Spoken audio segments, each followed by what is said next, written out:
apaixonado pela ideia de resgatar a humanidade, apaixonado pela ideia de salvar o humano, de nos devolver ao nosso Criador, o verdadeiro Criador, de nos conectar novamente com os céus. Ele se apaixona por essa ideia.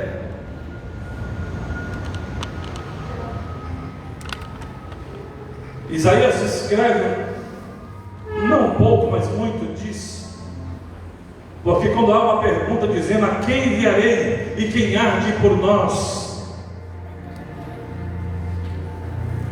eu imagino ele se oferecendo: eis meu filho, envia-me a mim.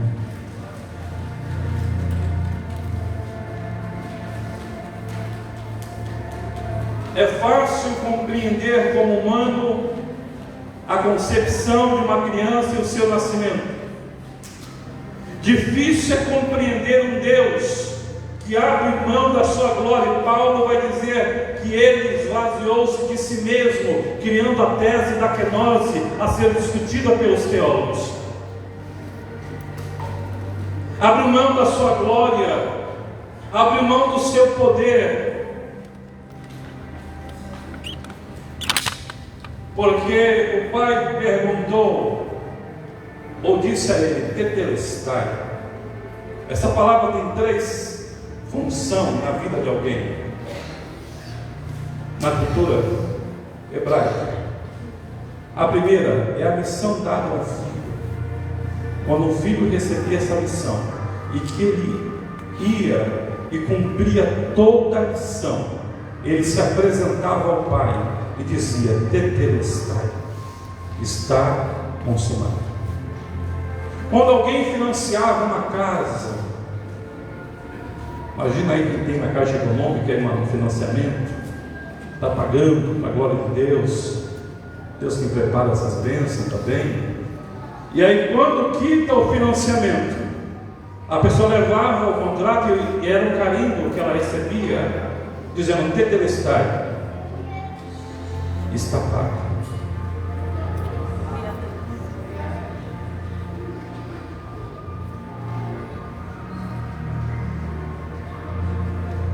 Tetelestai significa a missão dada ao filho, ou a quitação de um imóvel, uma dívida paga. São essas três finalidades, e Jesus cumpriu as três em uma só. Quando falamos de casa, é um problema desde o Antigo Testamento, lembra? O povo Deus tira do Egito, e quando Deus tira o povo do Egito, eles vão peregrinar no deserto, e eles adoravam quando a nuvem parava. A nuvem parava e ela se erguia, e quando a nuvem se erguia, logo eles entendiam que Deus estava ordenando para que se erguesse o tabernáculo. Então eles erguiam o tabernáculo e adoravam a Deus.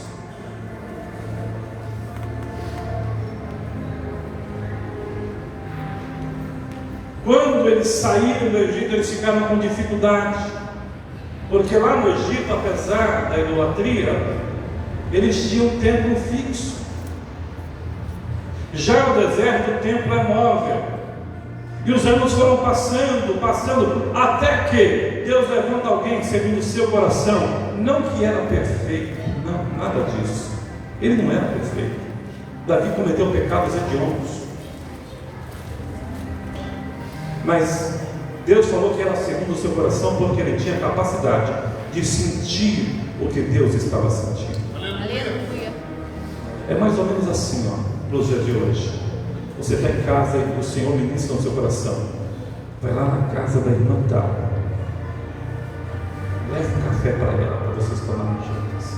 Ora com ela, porque ela está aflita. E logo você leva o café, você ora com aquela pessoa, e Deus conforta aquela irmã ou aquele irmão.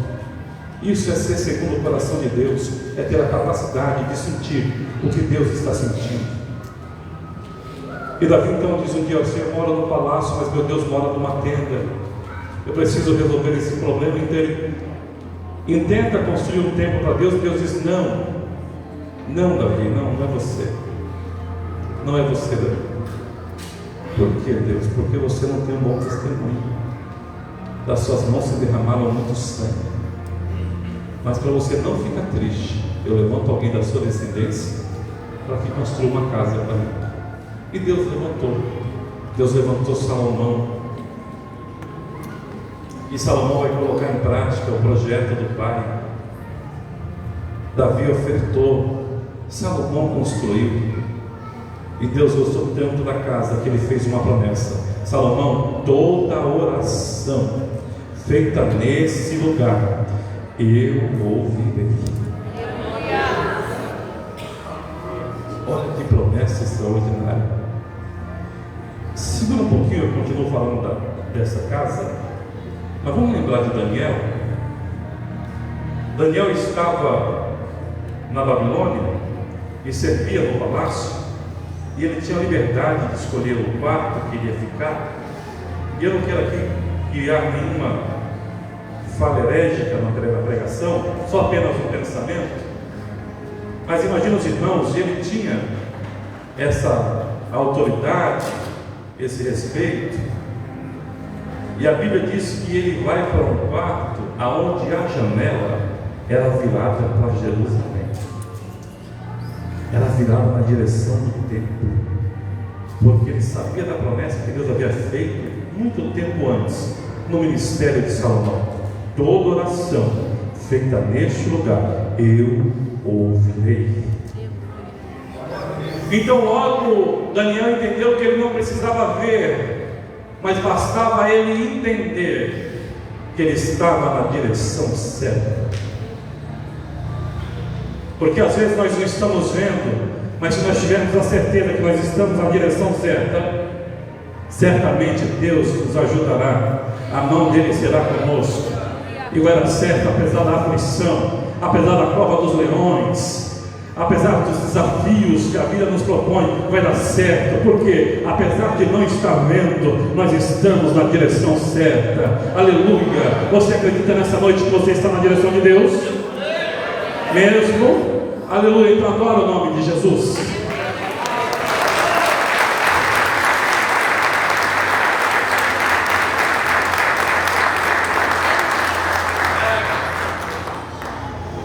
A Bíblia diz que essa casa é construída e ela é maravilhosa. Deus gostou tanto da construção e da atitude de Salomão, e não dá tempo de entrar em detalhes com vocês. Colocou um sacerdote que estava aposentado para poder reger o coral, Asaf. Trabalhou com o pai dele, ele conhecia. Que Deus então agora não vai apenas trovejar na inauguração, ele entra dentro da casa. Aí está escrito assim em Crônicas: e os sacerdotes não conseguiam ficar em pé. Aleluia! Porque a casa estava cheia da glória de Deus. José vai dizer que era curado quem estava dentro da casa e quem estava fora da casa. Deus recebeu essa casa. O tempo vai passando e nós sabemos que essa casa será destruída e reedificada por Dário, pelo ministério de Dário. Eu sei que é Zorobabel que está no governo, mas foi Dário que deu a ele a oportunidade de, com 50 mil homens, reedificar esse templo. Sabemos que mais à frente Herodes vai ampliar e reformar.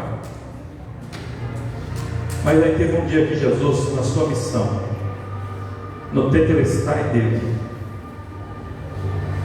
que é a missão dada ao filho, a casa adquirida e uma dívida quitada.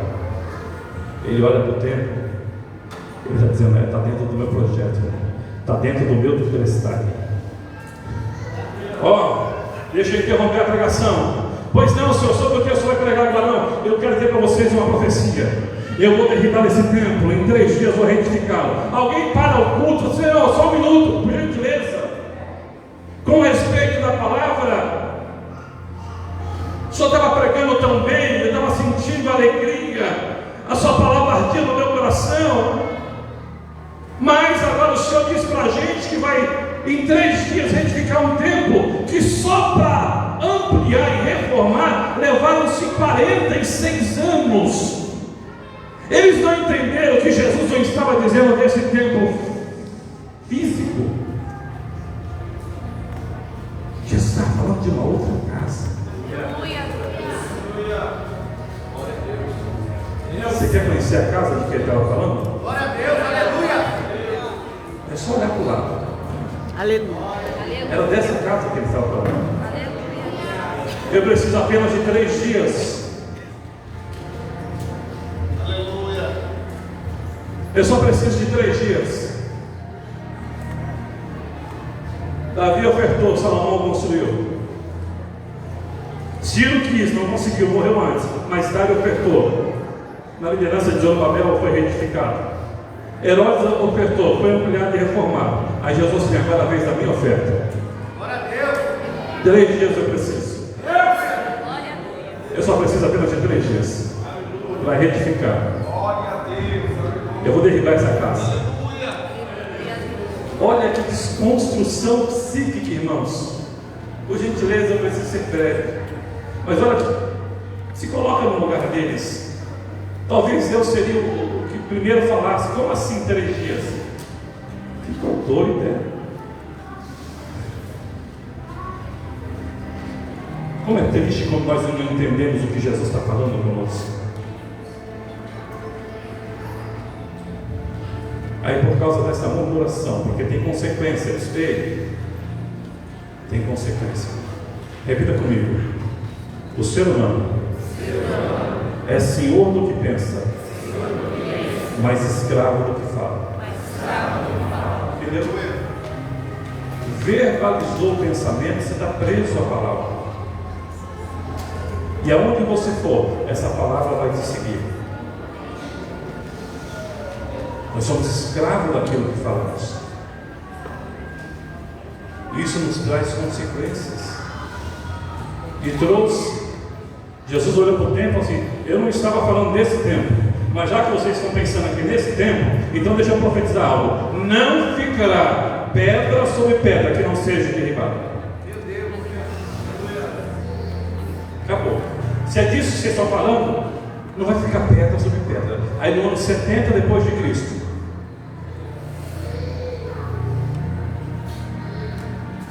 um soldado desobedece a ordem do seu general e vai atirar fogo nesse templo. E como o templo que Salomão construiu lá atrás, que foi agora ampliado e reformado, a fundação, a base era ouro, prata, pedras preciosas. Eles sabiam disso, então eles arrancam, eles vão escavar para levar o ouro embora.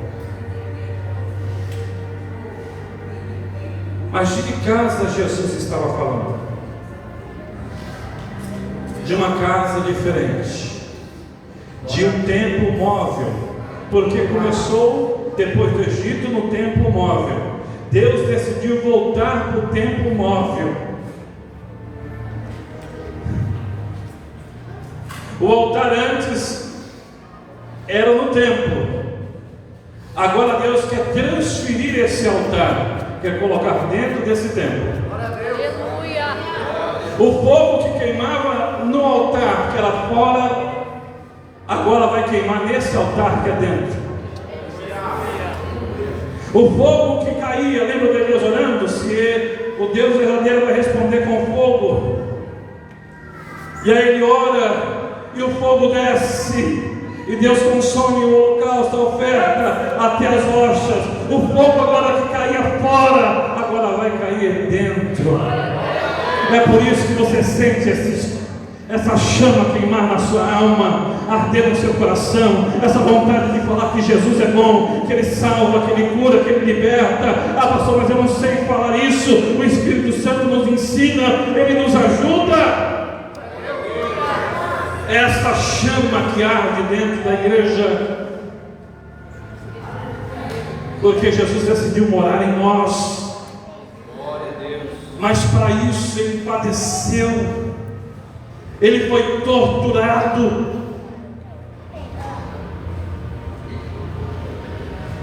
Ele foi torturado.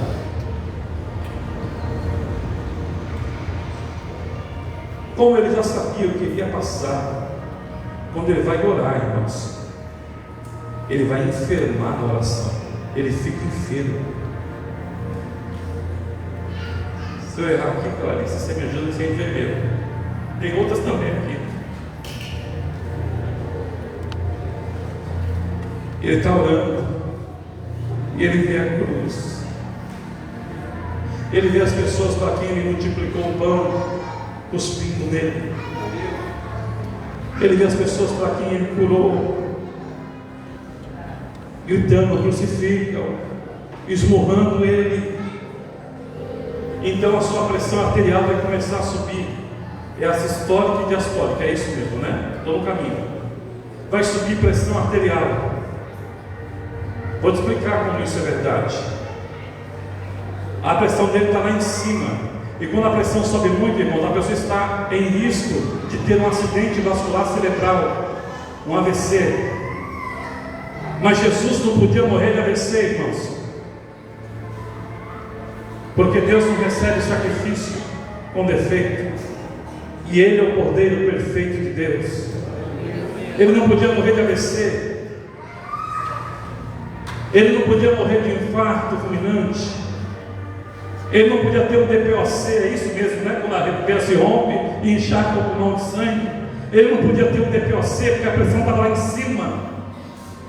E é só nesse caso, com a pressão sanguínea tão grande, que as veias se enlacecem e entram em contato com os poros chamados sudorípanos. E ao invés de sair água, então vai sair sangue. E sentindo tudo isso na oração, sabendo que ele seria torturado, ele vai sofrer de uma patologia chamada hematitose. É quando uma pessoa consegue a capacidade de transpirar sangue. Ele sangra antes de ser açoitado.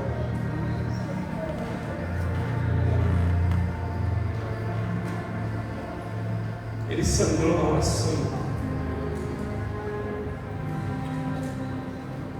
Decidiu se entregar por nós. Aleluia.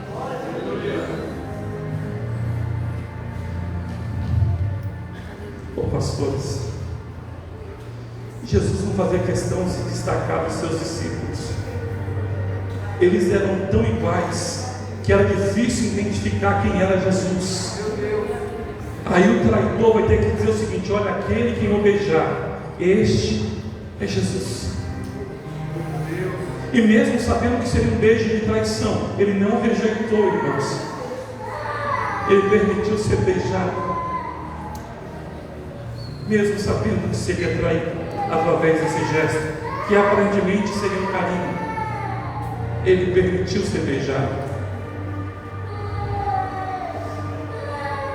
Pedro tenta defendê-lo de formas erradas, porque Deus não precisa ser defendido.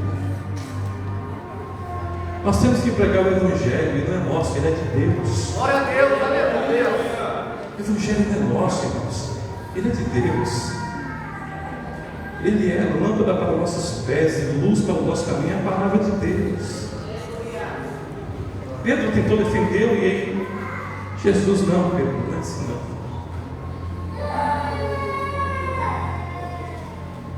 Ele espreme Jesus. Ele toma aquela surra chamada surra da morte, mas antes ele é julgado em 6 instâncias. Julgado por Anás, por Caifás, pelo Sinédrio. Depois ele é levado a Pilatos. Depois de Pilatos ele é levado a Herodes. Herodes então devolve ele a Pilatos. Pilatos tenta achar um jeito de salvar Jesus. Ele se reúne, faz uma reunião, convoca as lideranças principais, e aí entra um menino na reunião. A Bíblia diz isso. Entra um jovem com um bilhetinho. Ele tem um bilhete na mão. Alguém disse: rapaz, onde você vai? Não, eu preciso entregar para o senhor Pilatos. Mas você não pode entrar, é uma reunião. Eu preciso entrar porque foi a mulher dele que mandou. As irmãs não estão atentas.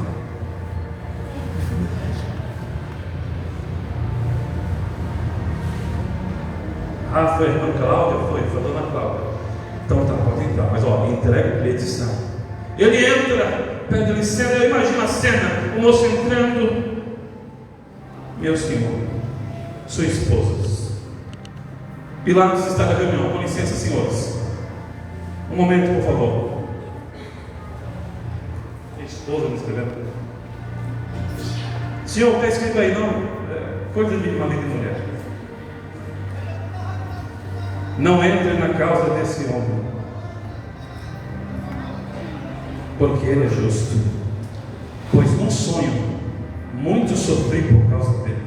Ele é justo. Aleluia.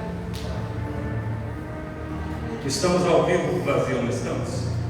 Desculpe-me, teólogos, pastores, eu não tenho envergadura de vocês, mas falamos tanto que Deus me manda recado, está na Bíblia. Quando Ele quer, Ele manda.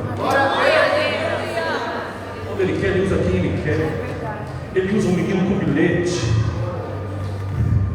Pilatos tenta de qualquer forma salvar Jesus, mas ele não consegue. Então diz a Bíblia que ele faz um ato simbólico, ele lava as mãos. Há momentos que nós podemos, mas tem hora que Deus não quer que nós lavemos as mãos. Tem hora que Deus exige da gente posicionamento. Tanto é verdade que quando ele lava as mãos, o fim de Pilatos é triste. Ele morre sozinho e só repetindo e constantemente dizendo: Ele é justo, Ele é justo. Ele morre novo, porque tem horas que não dá para lavar as mãos. Quando ele pergunta para a multidão na última tentativa de salvar Jesus: quem vocês querem crucificar? Aqui nós temos este homem que nada fez, não cometeu crime algum, inocente. Mas já aqui nós temos Barrabás. Quem não conhece esse rapaz? E nós podemos hoje, como de costume, soltar um dos dois, perdoar um dos dois. Então eles gritam, como se grita hoje nos estádios de futebol: crucifica o Nazareno, solta o Barrabás. Crucifica o Nazareno, solta o Barrabás.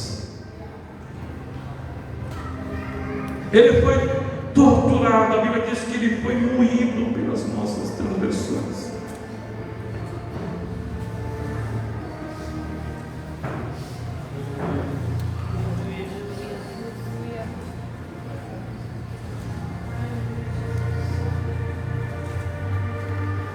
Se a cruz não fala com você, é noite de se reconciliar com Jesus.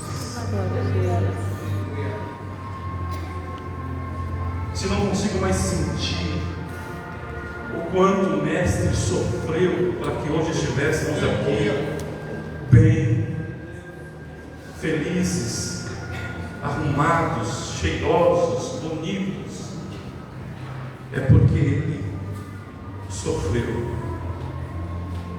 Ele foi açoitado. O corpo humano tem aproximadamente 5 litros de sangue. Ele vai sangrando. E aí se cumpre a profecia de Isaías. Aleluia. Porque as pessoas que vêm acompanhando a crucificação, diz Spurgeon que elas são curadas, porque segundo o texto que diz que pelas suas pisaduras fomos sarados. Pessoas que estavam acompanhando a crucificação, elas são curadas. Aleluia, porque ele já estava sangrando. Ele não começou a sangrar na madeira, ele sangrou desde a oração. Meu Deus. Gravaram uma coroa de espinho na sua cabeça.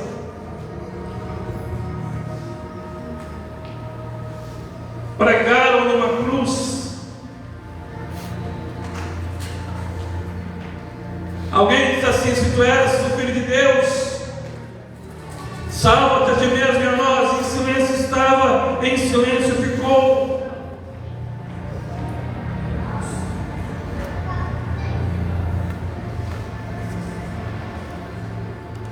Sofrendo ao ponto de começar a ter alucinações.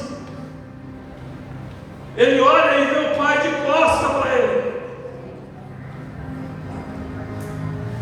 Ah, pastor, é porque o Pai não queria ver ele. Irmãos, Deus é onisciente. Deus que não quisesse ver, ele vê. gente não precisa criar teologia popular ou tentar de formas. Não precisa, irmão.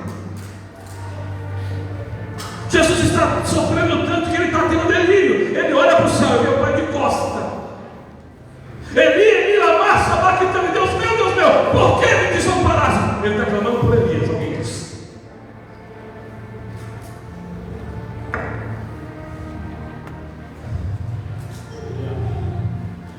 Esse foi um grito que ecoou no Calvário. Deus meu, por que me desamparaste? Teve um outro grito que ecoou no Calvário também, e ecoou até os dias de hoje. Pai, perdoa-os, porque eles não sabem o que fazem. Glória a Deus, aleluia. Gritos que ecoam na cruz, que fazem barulho até os dias de hoje.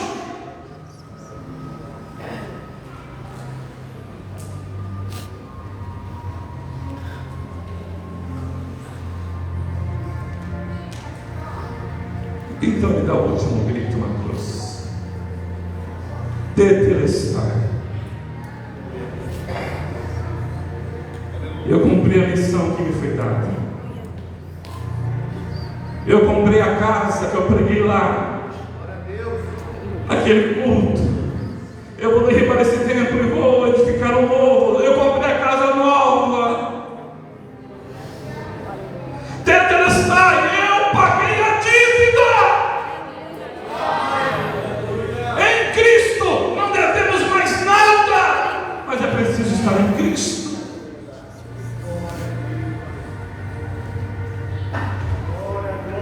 Ele ressuscita.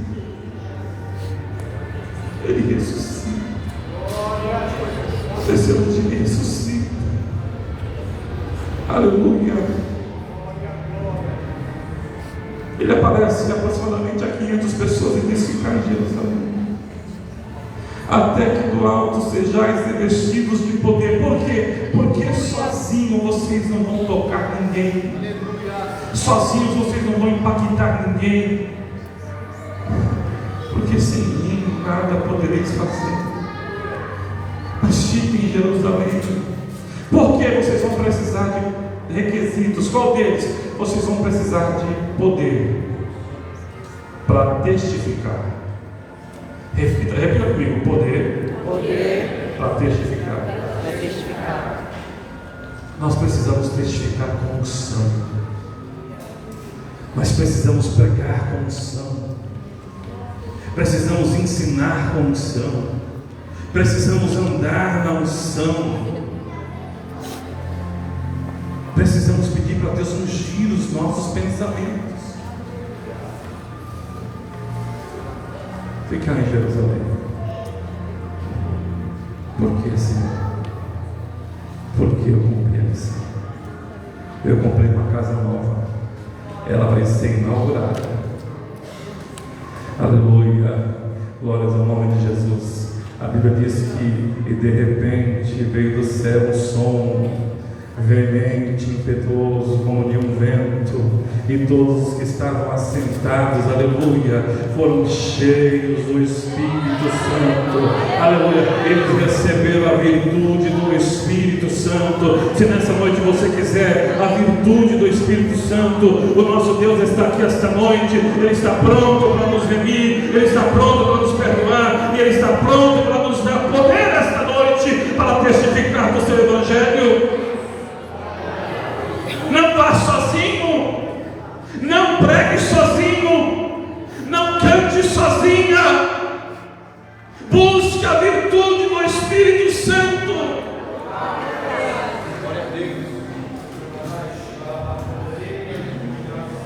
Busque.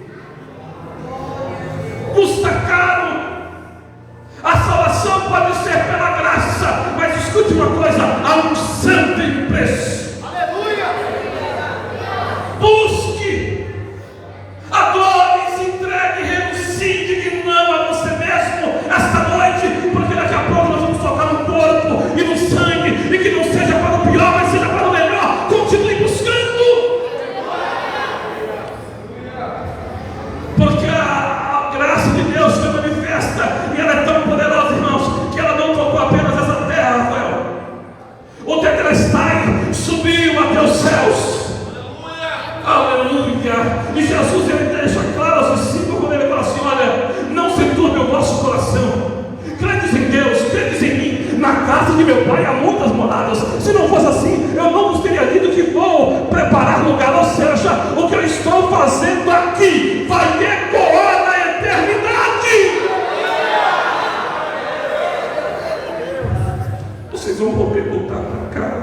pela estrada.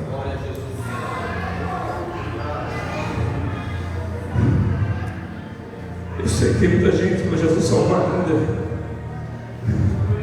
Mas como eu gostaria que ele voltasse agora.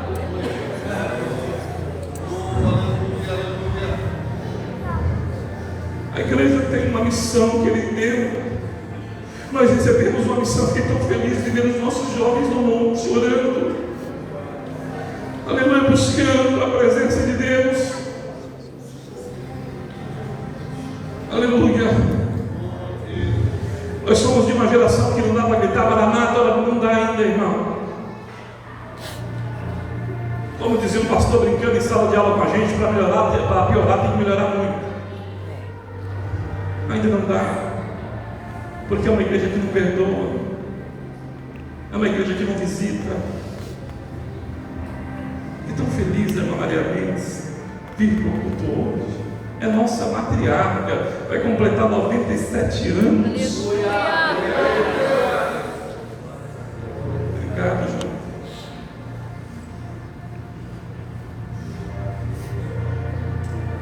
Não dá para pedir para Jesus voltar ainda. Porque tem pessoas que acham que pornografia Deus não está vendo. Não dá para pedir para Jesus voltar ainda, porque as pessoas estão tão cheias de si mesmo que elas esqueceram que nós somos apenas seres. Há uma placa que fez um congresso extraordinário aqui. Que era o tema? Não para os pastores e nem a liderança, por gentileza. Qual que era o tema?